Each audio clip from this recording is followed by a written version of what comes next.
Қасым-Жомарт Тоқаевты алып тастау керек. Жастарға орнын берсін. Көздері тоймайды.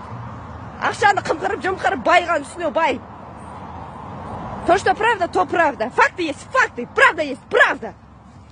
Алып, жастарға орнын берген дұрыс, зейнеткерлері. Не жетпей бара жатыр?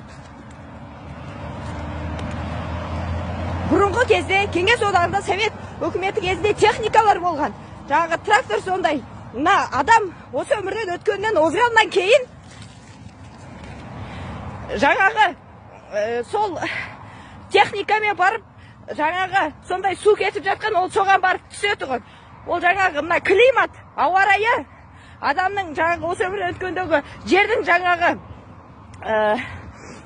дымқылдығы, құрғақтығы байланысты соның барлығы. Оны білмейді де отырғандар. Қасым-Жомарт Тоқаев біледі дейсіздер ме? Білмейді. Нұрсұлтан Назарбаев ешкім білмейді. Басына